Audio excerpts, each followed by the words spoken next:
بسم الله الرحمن الرحيم.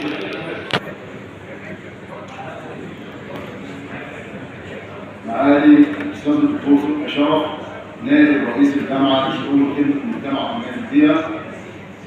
معالي النقيب مهندس أشرف فرقان، نقيب المهندسين في المنوفية. السيد الأستاذ الدكتور سعيد محمد عبد العاطي، وكيل الكلية لشؤون خدمة المجتمع والتنمية البيئية. السادة الضيوف الكرام، السادة أصحاب الشركات وممثلي الشركات، السادة الصحفيين، الحضور، الجمع الكريم، السلام عليكم ورحمة الله وبركاته. أهلا وسهلا بكم جميعا في رحاب كلية الهندسة الإلكترونية بمنوف جامعة المنوفية. هذا الصرح العلمي الفريد باسمه وتخصصاته، الوحيد على مستوى افريقيا والشرق الاوسط في مجال الالكترونيات، المميز بامكانياته الماديه وامكانياته البشريه.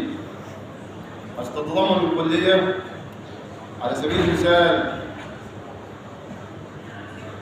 عدد هائل وكم هائل من الاساتذه الافاضل واعضاء هيئه التدريس من مدارس علميه متنوعه على مستوى العالم، منهم 5 اساتذه افاضل ضمن قائمه 2% علماء على مستوى العالم.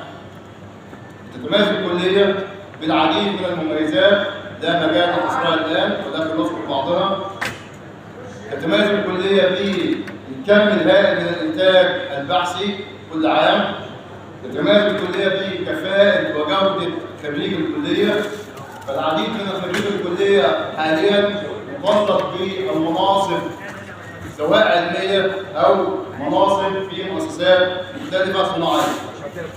وبمناسبه الوجود الذهبي لجامعه المنوفيه وتوجيهات معالي الاستاذ الدكتور رئيس الجامعه الاستاذ الدكتور احمد فرج الفاصل، بان يكون هذا العام عام التميز لجامعه المنوفيه بجميع كلياتها ومعاهدها، وحرصا من الكليه واداره الكليه بضروره ربط طلاب الكليه بسوق العمل وتوفير فرص توظيف وتوفير فرص تدريب، يقام بمشيئه الله ملتقى التوظيفي الاول في كليه الهندسه الالكترونيه جامعه المنوفيه على مدار يومين 10 و11 فبراير 2026، وذلك تحت رعايه معالي الاستاذ الدكتور احمد فرج الفاصل رئيس الجامعه، وبمشاركه العديد من الشركات المتخصصه في المجال ورعايه من نقابه المهندسين المنوفيه.